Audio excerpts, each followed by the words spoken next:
There is another manhunt underway. I kid you not. This time we've got a Palestine Action protester who was given temporary bail to go to his brother's wedding for a few days. He's decided to go on the run and not come back to prison. And which prison has he disappeared from? Any guesses, ladies and gentlemen? Well, it is, of course, HMP Wandsworth, where everyone seems to disappear from. Let's not forget when we had that thrilling manhunt for Daniel Khalif. We had helicopters all through the night searching over Richmond Park. It took days and days on end, if not weeks. He escaped under a catering van, and then last week we had a double manhunt for these two individuals. We had an Algerian sex offender and a fraudster accidentally released from the prison.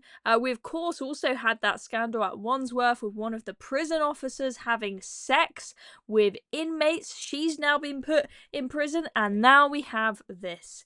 We've got this Palestine Action protester. He is called Sean Middleborough. He is 32 years old.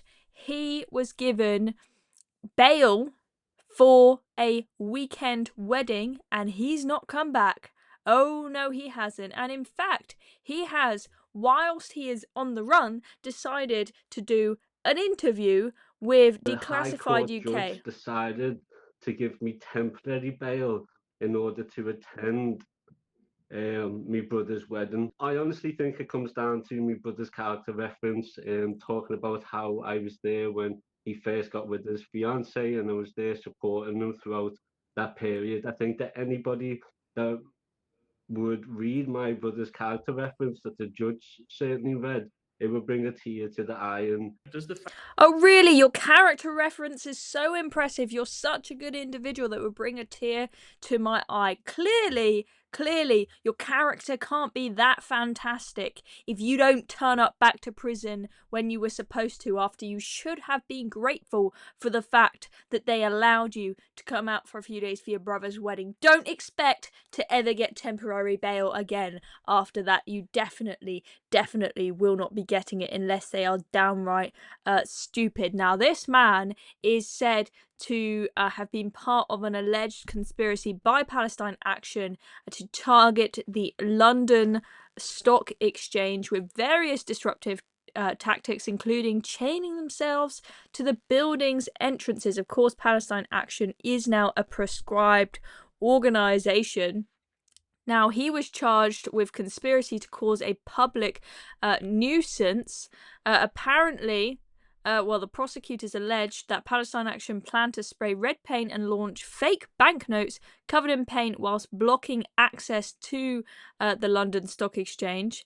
As I've showed you, he did an interview during his temporary release. I think that was, I say when he was on the run, but I believe that's before he was supposed to have arrived back at prison. I mean, it's just unbelievable.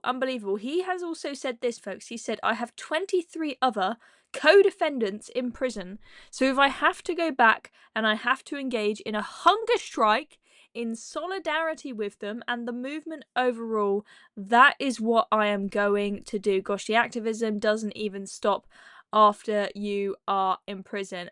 I mean, look guys, you may have different views about whether Palestine Action should or should not be a proscribed organisation, but I think what we can all agree on is that if you are given if you are very kindly from the High Court, they take the time to do the hearing and to grant you temporary bail so that you can go to your brother's wedding. I think you should show a bit of gratitude for that and turn back up when you were supposed to. Now, we've of course got all of these police resources that could be, by the way, being used to fight knife crime or something else, right? The same goes for all of these protests, these Palestine protests we have going on every single weekend. They do it every single weekend and it never ends. It's been for over 2 years now. Huge numbers of police resources being given to those people. If they decided, you know what guys, let's just do it once a month instead, that would free up police resources to actually fight proper crime. Okay, so I think it's downright selfish that they do it every single weekend, but bit of a tangent. Anyway, so that's the latest, guys. We have another manhunt. Can you believe it? We'll see what happens. We'll see how long it takes for them to find this guy. I've got a good idea that this guy's probably not very good at hiding, and it may not take the police very long. But let's see. Let's see. At least in this case, he is not, as far as I believe, a sex offender on the loose. I'm Chloe Dobbs. Thank you very much for watching this video. Hit the subscribe button down below if you've not already. It massively helps us out. It's completely free, and it means that you will see more of our content on your feed. See you next time.